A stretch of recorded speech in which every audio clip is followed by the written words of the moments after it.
In a world dominated by likes, filters, and carefully curated feeds, there's a question that constantly lingers in the back of our minds. Is any of this for real? If you've ever felt a sense of unease or doubt when looking at someone's highlight reel, know that your skepticism isn't just a mood, it's a survival mechanism. Absolutely. We are the heirs to hundreds of thousands of years of social evolution. Our ancestors learned the hard way that words are cheap, but actions are expensive. Right, exactly. They require time, effort, and genuine sacrifice. We evolved to understand that you can't trust what someone says they are. You can only trust what they do. Today, we're diving into the Darwinian roots of trust. Oh, yeah. We're going to discuss why virtue signaling on social media often triggers repulsion rather than admiration. Why is true goodness, by its very nature, so quiet? It's a great question. And why did ancient wisdom warn us thousands of years ago that the truly righteous don't need to stand on street corners just to be seen? Welcome to the Phonetics Lovers Podcast. Today, we're stripping away the noise of the modern world to find the raw, unfiltered truth. So that survival mechanism, that is exactly where we need to start, because biologically speaking, our brains treat trust as a really high-stakes gamble. Oh, 100%. Like we're constantly assessing risks with people. Exactly. And evolution taught us that talk is literally cheap. I mean, anyone can lie to get resources or status without really risking anything at all. Right. So to counter that, we needed something more concrete. Yeah. Something like protein instead of empty calories, right? That is a perfect way to put it. Yeah, nature developed what evolutionary biologists call costly signals.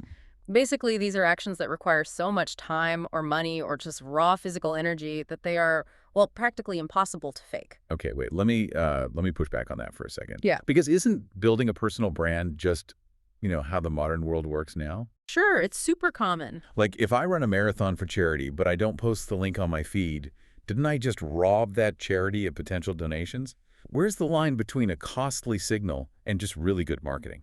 That is such a common question, and honestly, that is the exact friction point here. Marketing is simply about visibility, right? But a true costly signal, it's about biological encryption.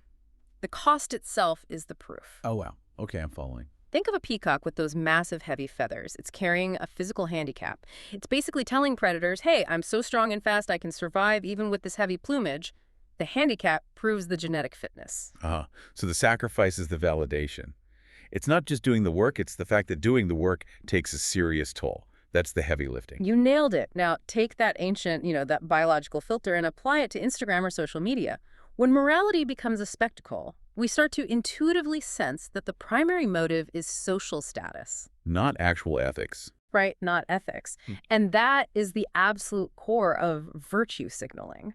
We feel disgust. We literally smell a rat because our brains are burning energy trying to calculate if this person is just an unreliable partner trying to fake a costly signal. So that repulsion we feel, that's literally an evolutionary alarm bell going off. We sense they are trying to hack the trust system without actually paying the price. Exactly. There's a whole new weight to this idea.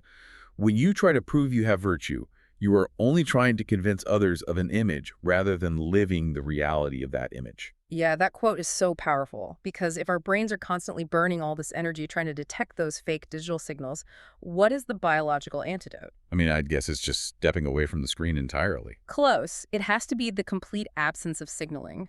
Silence is what actually validates truth. The ethics of the unseen mean that true virtue is what you practice when absolutely no one is watching you. Oh, like the old saying about character being what you do in the dark. Exactly that. Think of the historical example of the Pharisees. They would pray loudly on street corners just to be seen by everyone. So in today's terms, they were optimizing their feed for followers. That is literally what they were doing. It proves the reward they seek is applause, not actual justice. Because being is entirely self-sufficient, while just appearing depends completely on having an audience.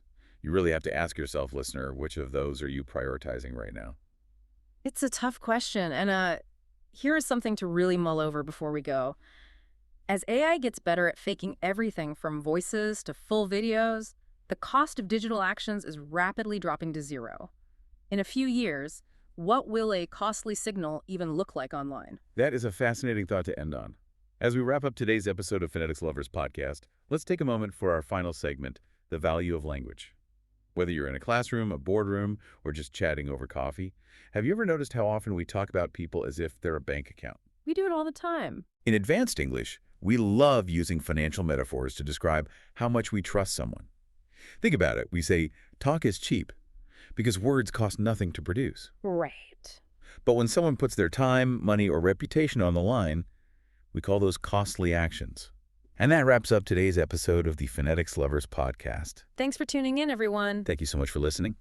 Until next time, stay curious, stay tuned, and keep falling in love with sound.